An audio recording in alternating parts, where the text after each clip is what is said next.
Welcome to The Overcomers, where stories of triumph shine bright.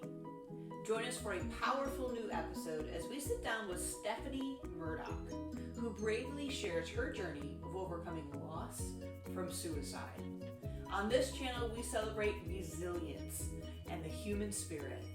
Get ready to be moved. I'm honored to be here today with my friend Stephanie Murdock. Stephanie, thank you so much for joining us here today on The Overcomers. Absolutely. So a few things about Stephanie, in case you haven't had the pleasure of getting to know her like I recently have. She is the founder of the Sunshine Act, joining us from Houston, Texas. She's overcome a lot in life, from losing her cousin, who was her protector in high school, then her first love, who she might have married, and then her best friend, all to suicide. She's battled suicide herself. But now she's in a much different place. She's faced so much tragedy, and in its aftermath, now passes out positivity.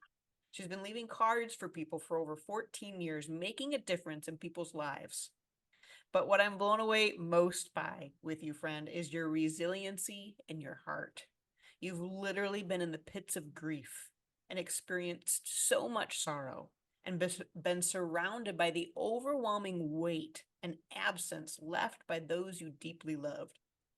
Yet you choose to continue the fight to not only embrace every gift of life that the Creator gives you every day, but to give that life and light to others by intentionally making sure they see it and know it by what you're doing.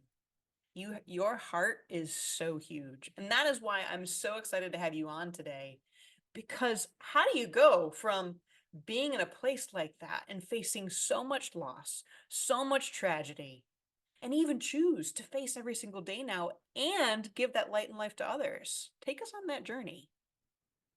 So, first and foremost, it is God that has brought me to where I am, because if it had not been for God's leading and God's direction, I would have went right back into the I'm going to call it a ditch that I was in full of anxiety, worry, fear, suicidal thoughts, depression. I hated every single thing about me, down to my fingernails. Like, things that are so insignificant were so big.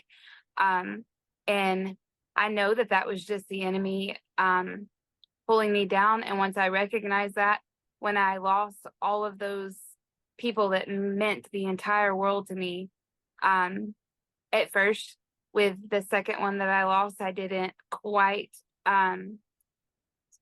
deal with it in the way that I know that I should, but I know that I dealt with it in the way that was God's perfect plan, that I experienced some things and God let me see that this is how you could deal with it, but let me show you how you will deal with it, and how, if you follow me, if you come to me, I will help you. And from that day, whenever I had ordered a drink at the bar, and not a big drinker, but that was how I was grieving, and I was drinking the drink that the person that I was there for, that I was grieving over at that particular time, the second one that I lost, I ordered the drink that he always drinks, and God told me, no, what are you doing? And so I said, okay. And I put it back because the conviction was so strong. And I just had to make the choice that these deaths that I'm facing are like so strong that they can easily bring me right back to there. But number one, I knew that was not God's plan for me. Even when I was in the the suicidal state of mind, and all of the self-harming and all of the things, when I wanted to die, it was always like God telling me, no, you're not going to do that. And I wanted to so bad. I knew the curve I could take. I knew how to execute it. And it was always like God saying, no, dream all you want to, but you're not going to. Because it was like the plan, even though I I had a plan, a loose plan rather. It wasn't like on this day I'm going to do this. It was like if I'm going to, I know how I'm going to do it, but there was always a block there. Mm. And I know that there was a block there because God needed me in that state.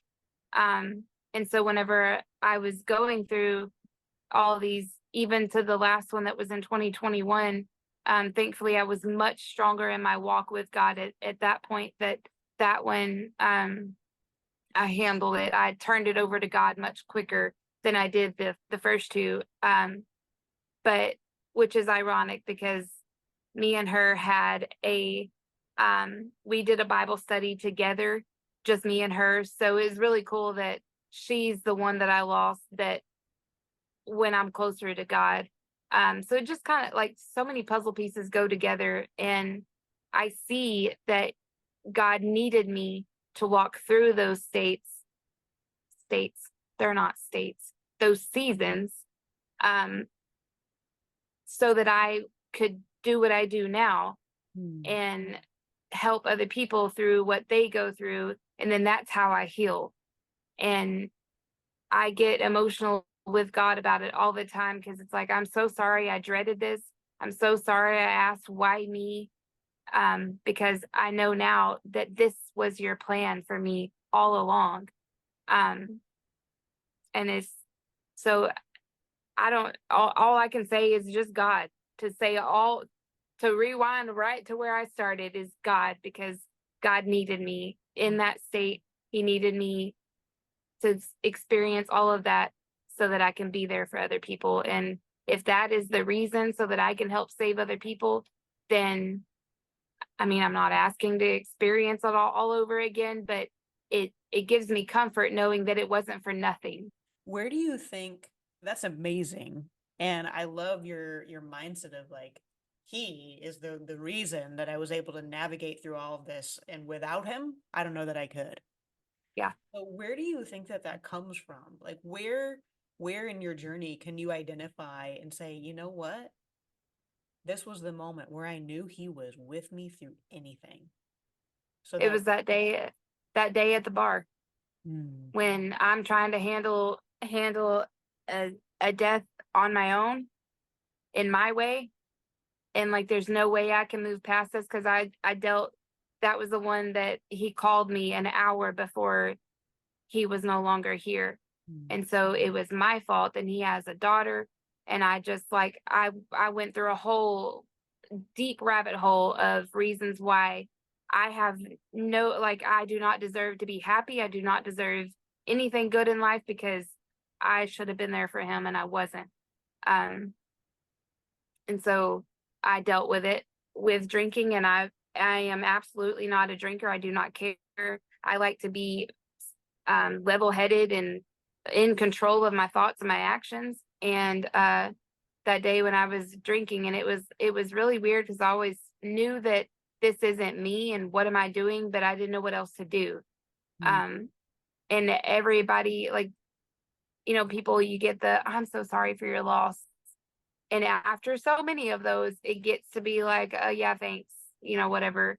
And it tends, even though I know that they mean well and they just don't know what else to say, but then it's just as sad. I'm sorry for your loss. You have every reason to be sad and drink. So it wasn't anything that um people trying to get me out of that state of mind. It was more of, okay, yeah, here's a drink. Um and that day at the bar when it was, bars are loud, and I was like, everything stopped, and God just said, what are you doing? Mm. And it was so strong. And I'm going to use my Mountain Dew as an example. Don't judge me, y'all. Okay. Um, but I had just gotten the drink, and I went to take a drink when God said, what are you doing? And I was like, Mm. okay. And so I set it down and I pushed it away, and I was like, I'm done. So I paid for it, and then told the guy next to me, I was like, you can have this. I'm done. I'm gone. And from that day on, like, I was like, okay, well, God, if you're not going to let me drink this away, you're going to have to do something to help me. And that he did. So what does it look like, and what did it look like, after that moment where you realized I'm trying to do this on my own, and he's making it very obvious that he wants to help me through this. He doesn't want me to go through this alone. So, for that person listening that maybe they haven't embraced going through and navigating loss with their creator, what does that look like? What did that look like for you to do it with him? Well, before him, it was like I was in a dark room with absolutely no light whatsoever. And then once I decided, okay, God, I'm going to give this all to you, um, it wasn't immediately that like it was all sunshines and rainbows. But it was like the burden got a little bit lighter, and I had someone that I knew cared, someone that I knew knows my heart to the better than anybody else can know my heart. And I knew that he was going to be with me no matter where I went, no matter even if I messed up. I knew that God was going to be with me. And I read every comforting Bible verse that there was, and I clung to Mm. those because that was, I like replaced the drink with those comforting Bible verses. And every time I felt like I need to go do something, I ran to that, because sometimes you don't have the words to pray, especially when you're right in the beginning stages of that grief, and you're just so burdened and so sad and it's so heavy that you don't even know what to say. And I spent a lot of time just crying and saying, God, please take this from me. Please, like, you got to help me. You got to help me. And it was just like slowly but surely the light just got brighter and brighter. And I started to see that, okay, there is a way. There's no way I'm ever going to get over this, but God will be with me through it, because the grief journey is unfortunately a lifelong journey, and it very much comes in waves. It has become a very cliche statement, but it is very, very true, because you'll be good, and then all of a sudden it's like it just happened yesterday, but that's okay, because that's how it works. That means that in this moment in time, you were meant to go through this part or this memory or this whatever, because you're at a place that you can go through it now. And you just have to ride the waves when they come of that grief, but know that when the waves feel like they're taking you over, that God is right there with you, and he will not let you drown. Just as long as you keep your hand above the water on him, he will not let you drown. Mm, so good. I love that visual. That's a hard word to say. I love that visualization of the Yes, and how your choice to let a little bit of light in that moment. And like you said, it wasn't this overwhelming, like, I feel all light and happy and everything is fine now. No, you just let a right. little bit in. And by letting a little bit in over time, it got brighter and brighter and brighter and brighter in the midst of all the dark Yep. you were continuing to have to face. So, Yes. so good. So when you say you ride the waves and you face the waves, what did that look like for you?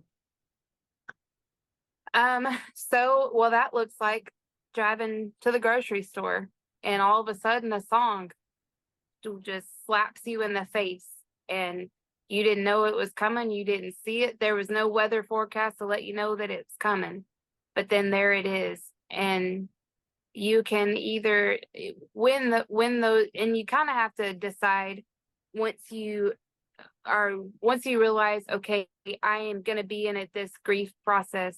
You kind of have to decide, how am I going to tackle this? Is it going to take me down, or am I going to do my best to get through it? And you you just have to. There's so many answers going through my mind, but the I guess one way to put it is that when you're at another I work off of that word that you can't say, the visual is, Visualization. yeah, that one.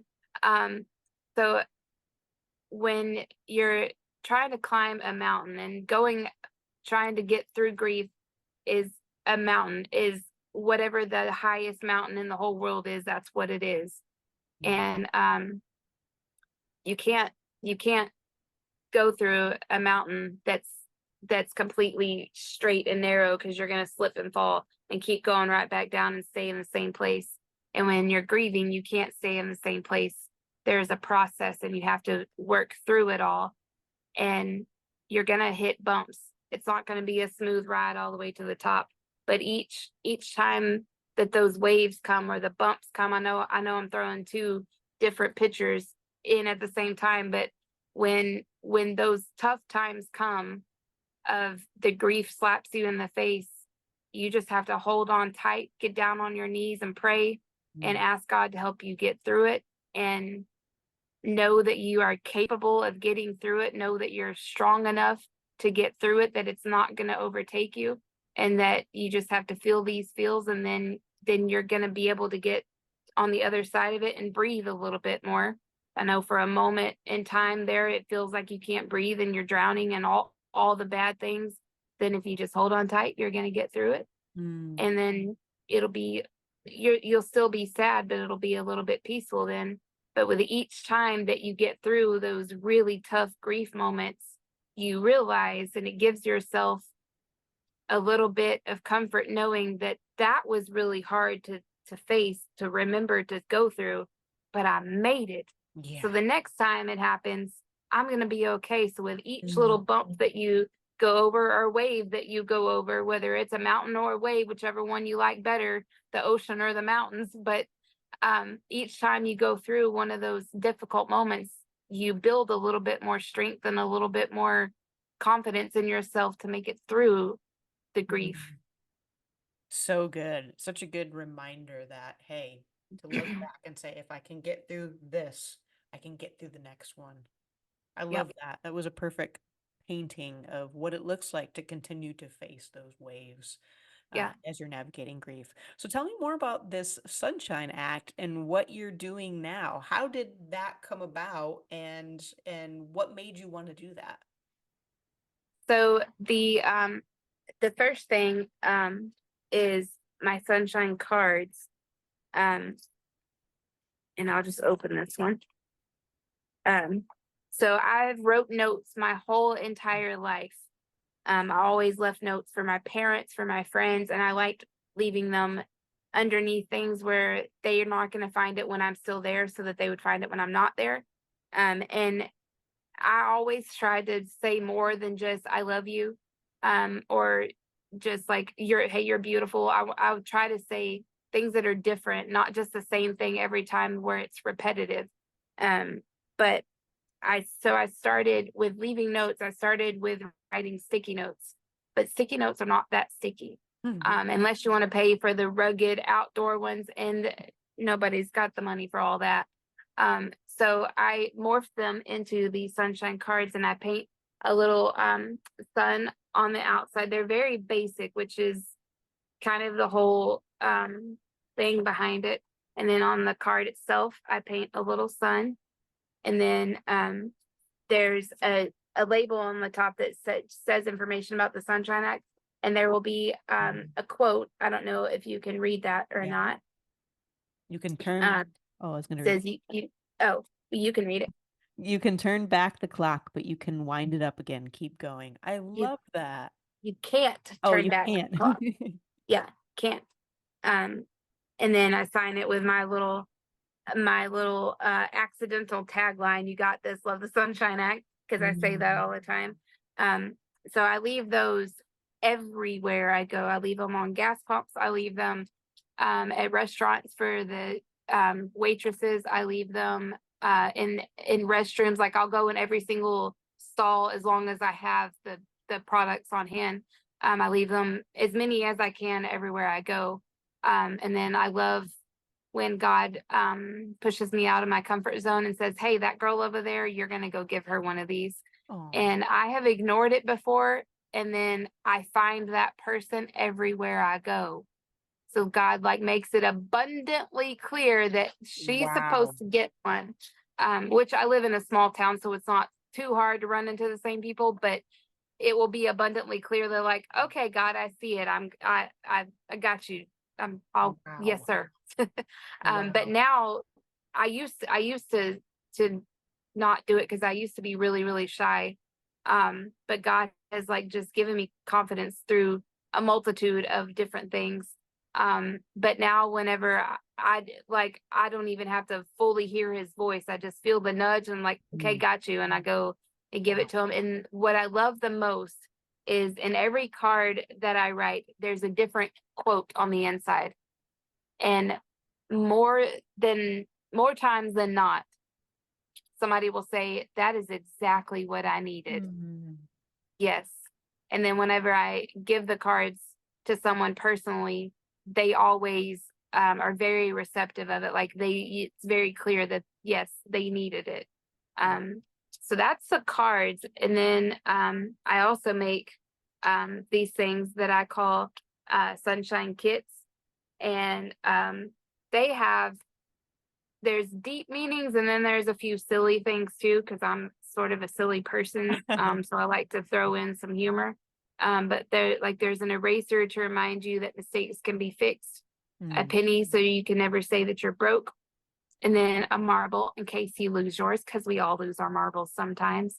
A rubber band to remind you that you can bounce back after being stretched thin, a string to help tie things together when it seems everything is falling apart, a balloon to help lift your mood, a clip to help you keep it all together, a candle to be a light in the darkness, a lifesaver in case yours needs saving, a band-aid to heal what hurt you, a toothpick to pick out the good, even in yourself, and then a tissue to wipe away your tears, crayon to make your world more colorful, and then a smile in case you lose yours, and then a stress ball to help squeeze out all that stress. That's amazing.